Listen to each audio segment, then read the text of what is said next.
বান্দা তোদেরকে আমি সব কিছু দিলাম ফ্রিতে। বান্দা জমিন হলো আমি আল্লাহ আমার, আসমান আমার। এ বান্দা তোরা জমিনে গাছ লাগিয়েছি, ওই গাছে ফলন আমি আল্লাহ পাক দিই রে।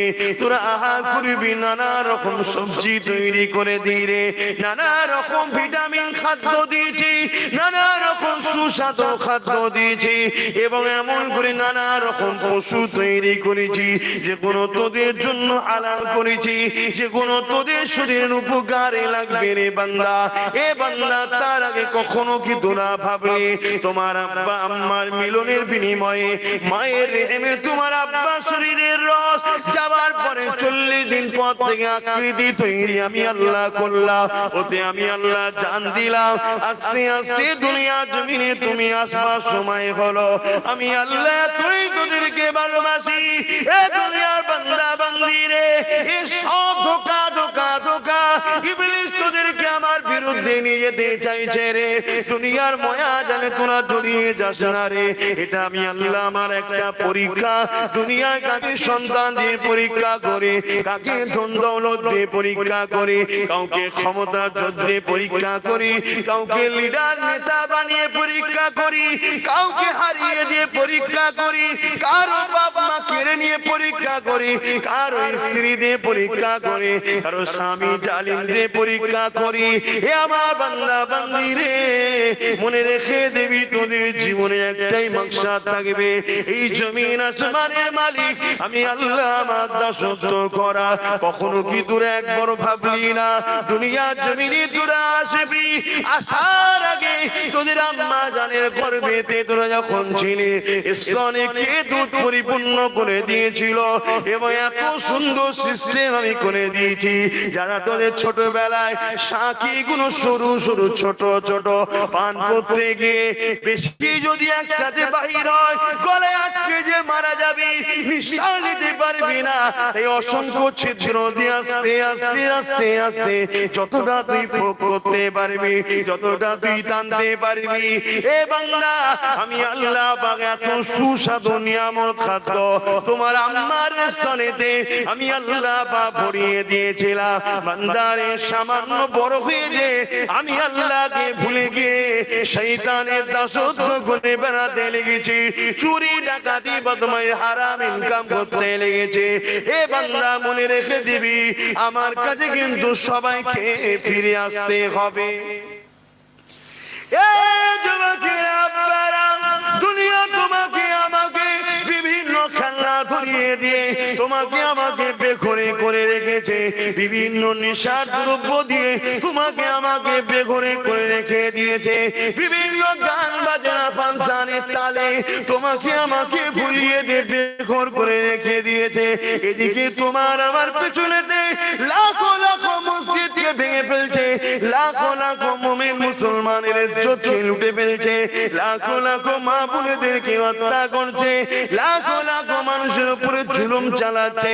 আমি তুমি গান নিয়ে ব্যস্ত, আমি তুমি ফাংশন নিয়ে ব্যস্ত, আমি তুমি ক্লাবে আড্ডা দিয়ে ব্যস্ত, আমি তুমি পার্টি অফিসে ব্যস্ত, আমি তুমি যাত্রাতে ব্যস্ত, আমি তুমি দুনিয়ার লোভ লালসাতে ব্যস্ত। ওদিকে দেখো মসজিদে একসাথে ভাঙতে লেগেছে, ওদিকে দেখো তোমার আমার মায়ের ইজ্জত আবরুকে এই দুপায়ে পশু একদল লুটে বেড়াতে লেগেছে। ওইদিকে খবর নাও প্যালেস্টাইনের জমিনে তোমার ভাই কলেমা পড়া মুসলমান, তাদের ঘরে ছোট ছোট বাচ্চারা খোদা জানাতে মরা মায়ের গোশত খাচ্ছে। এই যুবকেরা এত নিশা করতে তুমি আমি পড়ে গেছি যে আজ তোমার আমার জন্য কোনটা ভালো, কোনটা বন্ধু, কোনটা দুশমন এটাকেই বুঝতে পারছো না। এই নিশার ঘোর কিন্তু কেটে যাবে, তার নমুনা মাঝে মাঝে আল্লাহ দেখালো। এই যে করোনা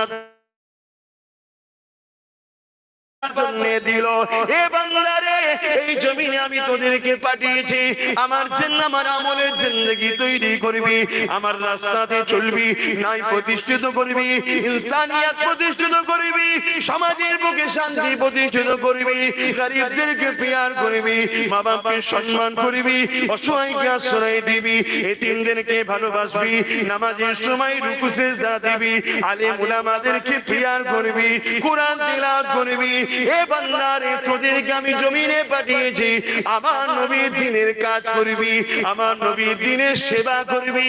এ দুনিয়া মানুষেরা তোরা গাফিল হয়ে যে দুনিয়া ইবলিসের কাতারে ঘুরে বেড়ায়, আমি আল্লাহ মাঝে মাঝে তোদেরকে সতর্ক করার জন্য দিলাম।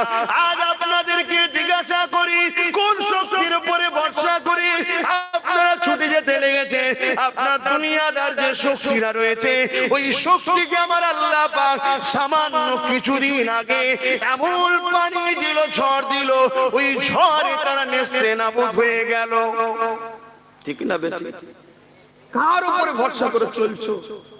চাষবাস সব দপড়ে গেছে। এ সত্য না মিথ্যা? এটা আমাদের ফল, এটা পাওনা আমাদের, দোষ করে লাভ নেই। তখন হাও মাও করে কাঁদছেন, কাঁদার আগে ভাবেন কেন এটা হলো? আল্লাহ তো কখনো আমাদের ক্ষতি করে নাকি? এই ক্ষতি করে, তাহলে কেন এটা হলো? আল্লাহ নবীদের 1000 বছর আগে বলে গেছে, আখিরি জামানাতে একটা সময় আসবে যে সময় দুনিয়ার মানুষ খাদ্য পাবে না। কি করে খাদ্য পাবেন বলুন? আপনি নিজের মুখে হাত দিয়ে বলুন, আপনার স্ত্রী যদি রোজ আপনার বাড়িতে খায় আর খেয়ে যদি বাইরে বাইরে ঘুরে বেড়ায়, দুনিয়া সব পুরুষের কথা শোনে, আপনার কথা শোনে না, ওই স্ত্রীকে আপনি খাওয়াবেন? কথা বলবেন, খাওয়াবেন? আপনার বাপ, আপনি ছেলে, বুঝাবার জন্য বলছি, উদাহরণ চলে না, তারপর আপনার আম মানুষ, বুঝাবার জন্য বলছি। আপনাকে দিন রাত খাওয়ান দাওয়ান করাচ্ছে, আপনাকে জামা কাপড় সব দিচ্ছে, তারপরও আপনি সর্বসময় আপনার বাপের দুশ্মনের সঙ্গে উঠা বসা, সবার কথা শুনছেন, কাজ কাম করে দিচ্ছেন, সারাদিন বাইরে হো হো করে বেড়াচ্ছেন, জীবনে কোনোদিন বাপকে সম্মান করলেন না, ডাকলেন না, প্যার করলেন না, বাপের কথা মতো চললেন না। বলুন তো ভাই, ওই বাপ আপনাকে টেনে টেনে নিয়ে যাবে? একটু সারা দেবেন হ্যাঁ কি না? যদি তোমাদের বিরুদ্ধে দাঁড়ায়, তোমাদের বাড়ির পরিবার কোন তোমার বেখেলাফ চলে, দিন রাত তোমাকে কষ্ট দেয়, তোমার কথার অমান্য হয়, তুমি কি ভাই তাকে ভালোভাবে মেনে নেবে? একটু বলো সারা দাও, সবাইকে সারা দাও। তাহলে বলো, সব কিছু যে দিয়েছে, এই চোখ আমার নয়, এটা আল্লাহ সৃষ্টি করে দিয়েছে, ব্যবহার করতাম। এই জবান আব্বাস সিদ্দিকী নয়, আল্লাহ সৃষ্টি করে আমায় ব্যবহার করতে দিয়েছে। এই কান আব্বাস সিদ্দিকী নয়, আল্লাহ সৃষ্টি করেছেন, আমাকে ব্যবহার করতে দিয়েছেন। এই শরীরের কোনো দাম নাই, এই রগ গোশত সব আল্লাহ সৃষ্টি করেছেন, আমার নয়, এগুলো আল্লাহ ব্যবহার করতে দিয়েছে। এরপরও যদি আমরা আল্লাহর বিরুদ্ধে 24 ঘন্টায় থাকি, তাহলে বলুন আল্লাহ অসময়ে পানি দিয়ে চাষ নষ্ট করবে না? এটা আমাদের কর্মের ফল। বিশ্ব কত দাদাগিরি দিচ্ছিল, এমন একটা বিমার দিল, সব নেতা কেতা ঘরে ঢুকে বসে আছে, লোক এলে পালাচ্ছে, খবরদার কাছে আসবিনি ভাই। কি হয়েছে রে বাবা? তাহলে ভাবুন, আমরা সেই আল্লাহর কথা আপনাকে শোনাতে এসেছি, যিনি এক মুহূর্তে পৃথিবীকে লক করে দিল, যিনি এক মুহূর্তে হাজারো কোটি লক্ষ টাকা সম্পদ শেষ হয়ে গেল। কিসের এত আঁচড়াচ্ছেন? দরকার আছে আল্লাহকে বলুন, আপনার যেটা দরকার আছে আল্লাহকে বলুন। জুলুম করে নয়, লুটে নয়, মেরে নয়, ফাটিয়ে নয়, দাঙ্গা করে নয়, চুরি করে নয়, মানুষকে কাঁদিয়ে নয়, ইনসাফ প্রতিষ্ঠিত করুন, ন্যায় প্রতিষ্ঠিত করুন, মানুষকে ভালোবাসুন, একে অপরের সাথ দেন। আল্লাহ রসুল বলছে, যদি তুমি কারোর উপরে দয়া না করো, আল্লাহর দয়া তুমি পাবে না। আজকে আমাদের পরিস্থিতি কোথায়? আমার আলোচনায় অসুবিধা হচ্ছে? যুবকরা কি বলছে? অসুবিধা হচ্ছে? মনে হচ্ছে পুত্র হচ্ছে। বাপেরা, আমি কারো পক্ষে বিরুদ্ধে নয়, আমি আল্লাহর পক্ষে। আল্লাহ যাদেরকে অপছন্দ করেন তাদের বিরুদ্ধে। যুবকেরা নিজের বলে কিছু নাই গো। তুমি যদি মনে করো এই বয়সটা আমার, এই জিন্দেগিটা আমার, কোন বোন যদি মনে করে এই বয়সটা আমার, এই জিন্দেগি আমার, এই শরীর আমার, না না না, আমার বলে কিছুই না, সবই তো এক আল্লাহর গো। তিনি দিয়েছে, তেনার দিকে ফিরে যেতে হবে গো। সুম্মান ফিকাও করা ফাইজা গুম কিয়ামাম ইয়ানজিরু, আবার সিংহাতে ঘুমতে হবে। এমন একটা দিন হবে যেমন নাগল দিলে জমিন থেকে আলু ওঠে, ওইভাবে মানুষ উঠতে লাগবে। কোথায় উঠতে লেগেছে? বিচারের দিনে উঠতে লেগেছে। ওই দিনে মা ছেলে হবে না, ছেলে মায়ের হবে না, বন্ধু বন্ধু হবে না, বান্ধবী বান্ধবী হবে না, স্বামী স্ত্রী হবে না, স্ত্রী স্বামী হবে না, কেউ কারো হবে না, সবাই উলঙ্গ হয়ে থাকবে। আসমানের দিকে উপর দিকে মুখ তুলে রাখবে, আল্লাহর আরশের দিকে মুখ তুলে রাখবে। এ যুবকেরা, তরুণেরা, ভেবে কি দেখেছো তুমি? কাল আমার মৃত্যু হবে কি জানি না, তোমার মৃত্যু কাল হবে কি জানো না। কি জবাবটা দেবে তুমি কবরের জমিনে গিয়ে? কবরে তোমার কেউ যাবে না গো, যার জন্য তুমি লড়াই করো সেও যাবে না, তোমার বাপ মা যাবে না, স্ত্রী ছেলে ভুলে যাবে না, স্বামী স্ত্রী কেউ যাবে না গো। ওই কবরের জমিনে তুমি এখন যাবে, একা তোমাকে থাকতে হবে। তুমি যদি আল্লাহকে খুশি করে যাও, তুমি যদি নবীকে খুশি করে যাও, এই জমিনে মা বাপকে ভালোবেসে যাও, এই জমিনে দেবকে আশ্রয় দিয়ে যাও, এই জমিনে স্ত্রীকে প্রিয়ার করে যাও, এই জমিনে অসহায়দের আশ্রয় দিয়ে যাও, এই জমিনে বড়দের সম্মান দিয়ে যাও, এই জমিনে হালাল খেয়ে যাও, এই জমিনে আল্লাহর আইনের পক্ষে চলো, এই জমিনে সুদ খুন জেনা ব্যভিচারী মদের মতো জঘন্য হারাম জিনিসকে ঘৃণা করে যাও, এবং যারা এইগুলোকে প্রতিষ্ঠিত করতে চায় তাদেরকে যদি বিরোধী করে যাও, না ফরমানি করে যাও, তাদের বিরুদ্ধে যদি লড়ে যাও, এ যুবকেরা, দুনিয়ার জমিনে তুমি যদি আল্লাহকে রুকু সিজদা দিয়ে যাও, রোজা রেখে যাও, কোরআন তিলাওয়াত করে যাও, আল্লাহ ওয়ালাদের সোহবতে উঠা বসা করে যাও, নবীর প্রেমটা যদি মুখে করে নিয়ে যেতে পারো, ওই কবরের জমিনে কেউ তোমার যাবে না। কিন্তু বুখারী মুসলিম বলে দেয়, আল্লাহ নবী তোমার কবরে আসবে।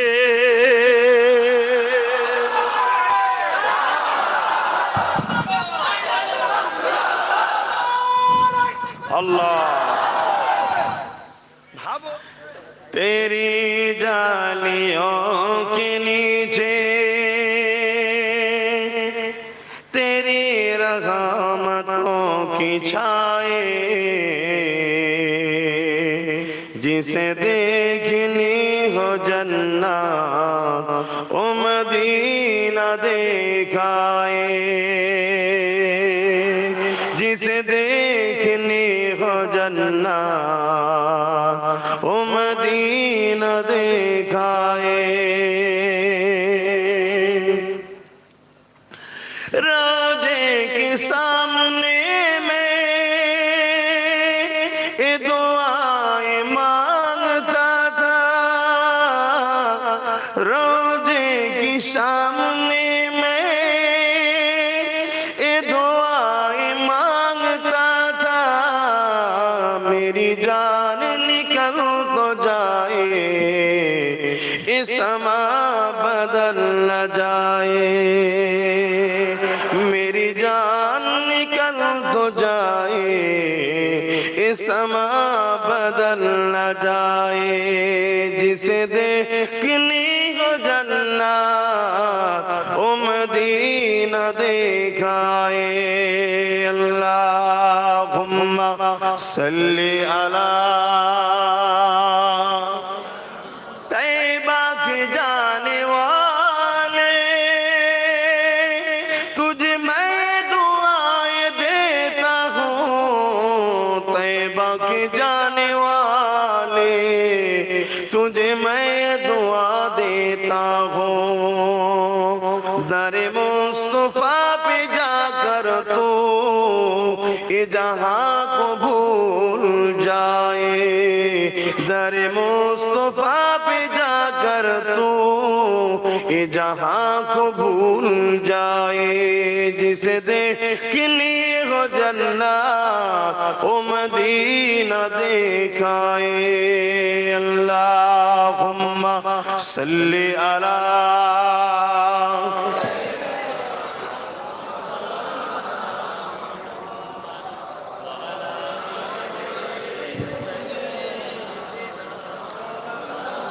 ছেলেরা, যুবকেরা, তরুণেরা, মায়েরা, বোনেরা, বোঝাতে এতটুকু জ্ঞান আছে যে দুনিয়া আসল জিন্দগি নয়, আখিরাতটা হলো আসল জিন্দগি।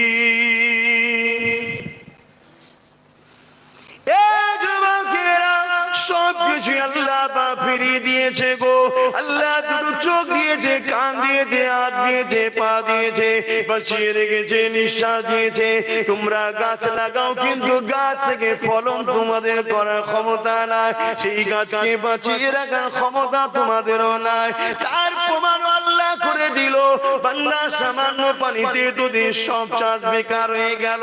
এ বান্দারে সবকিছুর মালিক আমি আল্লাহ, আমি তোদেরকে জানিয়ে দিয়ে যাই, তোরা যদি আমার ইবাদত করিস, আমাকে সিজদা করি, তোরা যদি আমার কথা মেনে চলি, তোরা চিন্তা করবি না, আমি আল্লাহ তোদেরকে গায়েব থেকে রিজিকের ব্যবস্থা করে দেব। দুনিয়ার কার কি হবে আমি আল্লাহ তোদেরকে জানিয়ে দিই, তোদের কোনো চিন্তা থাকবে না। এ যুবকেরা, তরুণেরা, সবকিছুই আল্লাহ ফিরিয়ে দিল। বান্দা আল্লাহ বলে দিয়েছে দুটো জিনিস কিন্তু ফিরিতে পাবি না, একটা হলো আমার জান্নাত, আর একটা হলো আমার দিদার। কি করতে হবে আল্লাহ এই দুটোকে পেতে গেলে? আল্লাহ জানিয়ে দিল, বান্দারে এর বিনিময়ে দুটো জিনিস তোদেরকে আমাকে দিতে হবে। কি দিতে হবে আল্লাহ? বান্দারে তোর মালটাকে আমার রাস্তায় দে। ও রব্বি আল্লাহ, মাল তো আপনি দেন, রিজিক তো আপনি দেন, বান্দারে ওটাকে আবার আমার রাস্তায় খরচ কর। আল্লাহ আপনার রাস্তা বলতে তুই হালাল রাস্তাতে খরচ করবি, মসজিদে খরচ করবি, মাদ্রাসায় খরচ করবি, ওয়াজের মাহফিলে খরচ করবি, তোর বাচ্চাকে কাপড় কিনে দিবি, তোর বাচ্চার খাবারের পিছনে খরচ করবি। এ বান্দারে ওখানে গুনাহ নাই। কোন স্বামী বাপ যদি তার বাচ্চার পিছনে হালাল রাস্তায় খরচ করে, আল্লাহ পাক এই খরচটাকে একটা ইবাদত, নেকি বানিয়েছে। এ বান্দারে তোর অর্থ আমি দিয়েছি, ওই অর্থটাকে আমার রাস্তায় খরচ কর। এর মানে মা বাপের পিছনে খরচ কর, এর মানে স্ত্রীর পিছনে খরচ কর, এর মানে গরিবের পিছনে খরচ কর, এর মানে নাই রাস্তাতে খরচ কর। কিন্তু বান্দা আমি টাকা দিলাম, তুই ফাংশনে খরচ করবি, যাত্রায় খরচ করবি, বান্দারে মনে রেখে দিবি, তারপরও তো ধন দৌলত কিন্তু আমি কেড়ে নেব, বিনিময়ে কিন্তু জাহান্নাম দেবো। আর তুই যদি নাই রাস্তায় খরচ করি, ইসলামের জন্য খরচ করি, এ বান্দারে আমি আল্লাহ তোকে কিন্তু পরকালে আমার জান্নাতটা দিয়ে দেবো। এ বান্দারে তোকে জান দিয়েছি আমি, মায়ের পেটেও তোকে মেরে দিতে পারতাম, দুনিয়ায় আসার আগে মেরে দিতে পারতাম। ছোটবেলায় তুই যখন মায়ের পাশে ঘুমিয়েছিলি, তোর মা করে তোর মুখের উপরে হাত দিয়ে দিতে পারতো, কিন্তু না, আমি আল্লাহ ফারিস্তা দিয়ে তোকে পাহারা দিয়েছি, কেননা তোর মা করে ঘুমোতে ছিল, কিন্তু আমি আল্লাহ ঘুমাই না। আমি আল্লাহ তোর মা তোকে জানা ভালোবাসে, তার থেকে অনেক গুণ বেশি আমি আল্লাহ আমার বান্দা বান্দিকে ভালোবাসি। এ বান্দারে তোকে ছোটবেলায় আমি মেরে দিই, তোকে লালন পালন করেছি, অনেক বিমার রয়েছে, আবার সেবা করে দিয়েছি। এইভাবে আস্তে আস্তে আস্তে বান্দা তোকে এখন যুবক করে দিয়েছি, যৌবনের গরম দিয়েছি। এ আমার বান্দা বান্দি রে, এই যুবক বয়সটা মসজিদের পক্ষে লাগা, এই যুবক বয়সটা নামাজের পক্ষে লাগা, এই যুবক বয়সটা আমার হাবিব যেভাবে চলেছে ওই রাস্তাতে লাগা। তাই আল্লাহ কোরআনে জানিয়ে দিলে, মা তাকুর রাসূল ফাখুযুহু ওয়া মা নাহাকুম আনহু ফান্তাহু। এ দুনিয়া মানুষেরা, তোমরা যদি আমি আল্লাহ আমাকে রাজি করতে চাও, আমার হাবিবের আদেশকে মানো, আমার হাবিবের নিষেধকে ছেড়ে দাও। এ যুবকেরা, তোদের চলন বলন কথাবার্তা নিঃশ্বাসে নিঃশ্বাসে আমার হাবিবকে ফলো করতে হবে। তোদের এই যৌবনের বয়সটা যদি আমার হাবিবকে ফলো করে চালাতে পারি, তাহলে আমার হাবিবের কাতারে সাহাবাদের সঙ্গী করে আমি আল্লাহ তোদেরকে জান্নাতি বানিয়ে দেব। এবং এই জান্নাতের মধ্যে তোরা যাকে আল্লাহ বলে ডাকি, তোরা যাকে খালেক বলে ডাকি, বিনা খুঁটিতে আসমান যিনি রেখেছে, এই কাজগুলো যার ইশারাতে বেঁচে আছে, তুইও বেঁচে আছি। জমিনে তুফান সাগরে হয়, ঝড় পানি যার ইশারাতে হয়, রোদ ওঠে যেমন করে সূর্য ডুবে যায়, আবার চাঁদ উঠে যায়, যার ইশারায় কায়নাতটা চলে, সেই আল্লাহকে সেখানে দেখতে পাবি।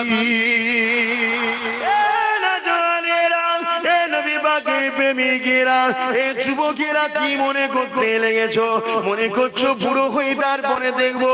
না বন্ধু না, তুমি যে বেঁচে থাকবে তার কোনো গ্যারান্টি নাই।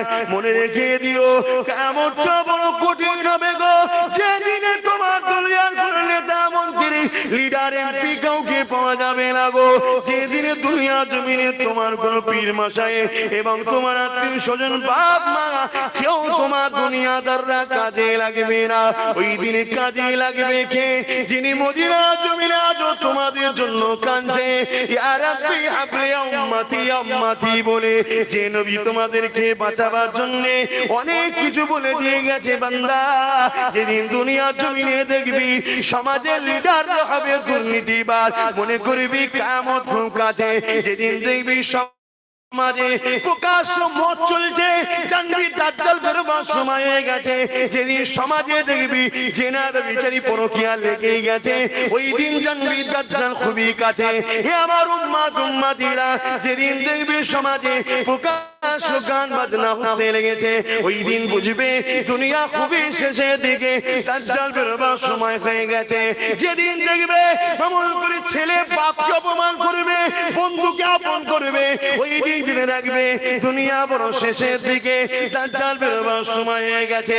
আল্লাহ নবী এইভাবে বলতে লেগেছে, এ বাবারা শুনে রেখে দাও, যেদিন দেখবে দুনিয়াতে সুদ একটা আম ব্যাপার হয়ে গেছে এবং নারীরা সমাজের বিভিন্ন পদে পদে নেতৃত্ব দিবার জন্য উঠে পড়ে লাগবে, ওই দিনে মনে রাখবে দুনিয়া একেবারে শেষের দিকে। এ আমার কওমের নারীরা, তোমাদের ভাই হয়ে ছেলে হয়ে তোমাদেরকে বলে দিয়ে যাই গো, কদিন তুমি নেতৃত্ব দেবে, আজকে দেবে, 10 বছর দেবে, 20 বছর দেবে, 50 বছর দেবে, তারপরে কিন্তু তোমাকে মিনহা খালাকনাকুম ওয়া ফিহা নুঈদুকুম ওয়া মিনহা নুখরিজুকুম তারাতান উখরা বলে দাফন করে দেবে। কোন ধর্মের নারী কি করছে তুমি দেখতে যেও না। তুমি যদি আল্লাহকে বিশ্বাস করো, নবীকে বিশ্বাস করো, তাহলে তুমি আজ তোমার বাচ্চার কথা শুনে নাও। এ আমার বোনেরা শুনে রেখে দাও, আল্লাহ নবী যখন মেরাজে গিয়েছিলেন, হযরত জিবরাইল সাল্লামকে সাথে করে নিয়ে যেতে লেগেছে, জাহান্নামের দরজার ভেতরে উঁকি মেরে দেখতে লাগলে। আল্লাহ নবী বলেছিলেন জাহান্নামের মধ্যে নারীদের সংখ্যাটা বেশি হবে, নাউযুবিল্লাহ মিন জালিক। কি কারণে হবে? যেখানে নবী বললেন নারীদের জান্নাত যাওয়াটা বড় সহজ, নারীরা যদি দুটো কাজ করতে পারে জান্নাতে চলে যাবে। 1 নম্বর কাজ হলো স্বামী সম্পদকে ইবাদত করা, দ্বিতীয় নম্বর হলো জবান ও নিজের ইজ্জতকে ইবাদত করা। এই দুটো যদি ইবাদত করতে পারে, নারীদের জান্নাত যাওয়াটা বড় সহজ হয়ে যাবে। কোন নারীকে জিজ্ঞাসা করা হবে না তোমার পুরুষ কেন নামাজ পড়ে নে, তোমার স্বামী কেন রোজা রাখে নে, এটা জিজ্ঞাসা করা হবে না। কিন্তু একটা স্বামীকে জিজ্ঞাসা করা হবে তোমার স্ত্রী কেন নামাজ রোজা রাখতো না। কোন নারীকে জিজ্ঞাসা করা হবে না তোমার ছেলে কেন নামাজ রোজা পড়ে না। কিন্তু একজন বাপকে জিজ্ঞাসা করা হবে তোমার ছেলে মেয়ে কেন নামাজ পড়তো না। এই যুবকেরা, একটা পুরুষের জান্নাতে যেতে গেলে শুধু নিজের উত্তরটা দিলে হবে না, তার অধীনস্থ যারা ছিল, স্ত্রী ছিল, ছেলে ছিল, মেয়ে ছিল, এমনকি যারা তার অধীনস্থ তাদের বিষয় জিজ্ঞাসা করা হবে। এখানে একটা বাড়তি কথা বলে যায় কিন্তু শরীয়তের কথা। আর সমাজে একদল পীর হবার জন্য বড় ব্যস্ত হয়ে গেছে। ও পীরেরা শুনে রেখে দাও, কিয়ামতের দিনে যদি মুরিদ ভুল রাস্তায় চলে, ওই পীরকেও কিন্তু জবাব দিতে হবে। খুব শখ পীর হবার আছে না, কিছু লোকের হঠাৎ হঠাৎ পীর হয়ে যায়, শখ মিটে যাবে। আমার বাবার শখ নেই, ও কি নিজে কি করে পার হবে সে টেনশন আছে, তোমার বুঝা কি করে ঘাড়ে লোবো ভাই।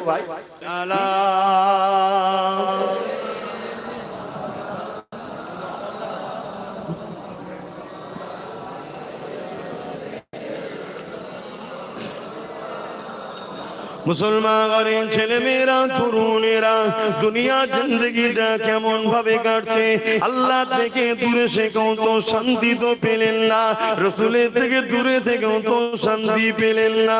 পেয়েছেন কি? আল্লাহ আল্লাহ রসুল ছেড়েও তো শান্তি নেই। ও যুবকেরা, বাপেরা, মায়েরা, বোনেরা, আল্লাহ যে ছেড়ে দেবে সেও মারা যাবে, আল্লাহকে যে ধরে রাখবে সে ইন্তেকাল করবে। আল্লাহ নাফরমানি গো আল্লাহ দুনিয়াতে খাবে, আল্লাহর পক্ষে যে থাকবে তাকেও আল্লাহ দুনিয়ায় খাবে। তবে দুনিয়ার জমিনে একটু যদি কষ্ট করতে পারো, একটু যদি ধৈর্য ধরতে পারো, এ যুবকেরা মৃত্যুর পরে কবরের জমিন থেকে তোমার আর কোনো চিন্তা থাকবে না গো। আর দুনিয়ার জমিনে আল্লাহ আল্লাহকে ছেড়ে দাও, রাসূলুল্লাহকে ছেড়ে দাও, তাহলে আখিরাতের জমিনটা বড় কষ্ট হবে। এ যুবকেরা, কখনো কি তোমাদের মনে পড়ে না গো, এই জমিনের উপরে নাই প্রতিষ্ঠিত করতে গিয়ে আল্লাহ নবী কত মার খেয়েছে, এই জমিনের উপরে নারীদের মর্যাদা দিতে গিয়ে আল্লাহ নবী কত মার খেয়েছে। এ আমার মায়েরা, বোনেরা, এ নারী সমাজেরা, তোমাদের কি মনে হয় না এই পৃথিবীর জমিনে নারী জন্ম নিলে এই দুনিয়ার বাপেরা জেন্দ্র জেন্দ্র তাদেরকে পুঁতে দিত?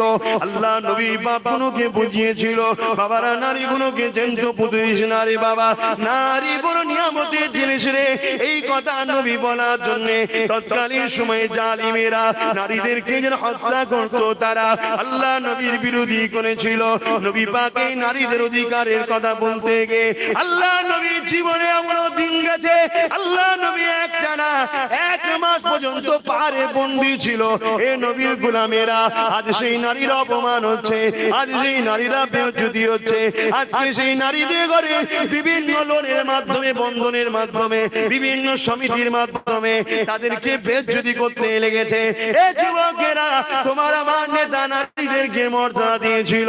আল্লাহ নবীকে একজন এসে জিজ্ঞাসা করেছিল, ইয়া রাসূলুল্লাহ, হাবিবাল্লাহ, আমার উপরে সবথেকে কার বেশি হক? আল্লাহ নবী বলেছিলেন, তোমার মায়ের মা হলো নারী জাত, তারপরে কার তোমার মায়ের মা হলো নারী জাত, তারপরে কার তোমার মায়ের মা হলো নারী জাত, তারপরে কার তোমার বাপের।